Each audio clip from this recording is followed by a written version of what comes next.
मी ना सकाळीच उठल्यावर ना परत मोटर चालू करायला गेलो होतो, कारण की वावरातलं पाणी काय अजून हाटलं नाही.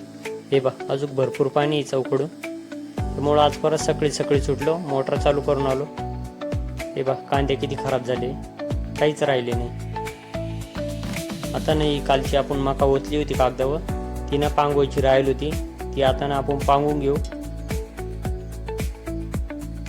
ही बाई हिनं ऊन पडेल नाही एवढं, त्यामुळं पूर्ण काय पांगवली नाही. ऊन पडल्यावर ना पूर्ण कागदावर पांगून घेणार आहे आपण. हे बघ ऊन पडलंय आता, ही पूर्ण मका आपण पांगून घेतली. थोडी बाकी आहे अजून.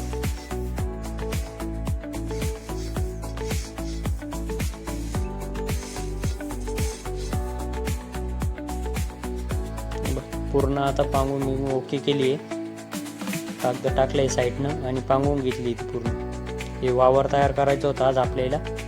सुकलं होतं काल होतं, पण एवढं आहे नव्हतं. आज कोरडं आहे, कारण की रोटरी मारून ठेवलं होतं तरी पण खूप निवार गेलंय ते. उबट यावं झाकून पण वावर तयार व्हाय ना. एकदा फणून दुसऱ्यांदा सुकलं, परत ते तिरप्या मारून घेतल्या. मग आधी सरळ फणलं होतं, मग तिरपं फणून घेतलं एकदा. बघू शकता मस्त वावर तयार झालंय आता. इथं ना पाळे पाडून घ्यायचे आता आपल्याला, पण आजचे दिवस सुकू देऊ याला, उद्या पाळे पाडू आपण. असं झालंय, हे थोडंच आहे. आता बैल यायला पण चरायला सोडायचं आहे. एवढं झालं का बैल यायला चरायला सोडून देऊ आपण आता.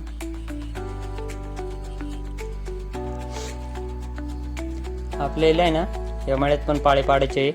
इडं केलंय, रोटरी मारून वावर तयार केलंय आपण आता. इडं ना हे बाई खालचं वावर नांगरायचं होतं, पण पाऊस आला तर वरलं होतं. आता वापशी येईल वावर. हे आपण आज नांगरून घेऊ. डिझेल संपलं होतं, डिझेल घेऊन आलोय आपण. डिझेल टाकून घेऊ ट्रॅक्टरमध्ये आता. व्हिडिओ आवडल्यास like, subscribe, share, follow, comment जरूर करा. भेटूया नवीन व्हिडिओमध्ये.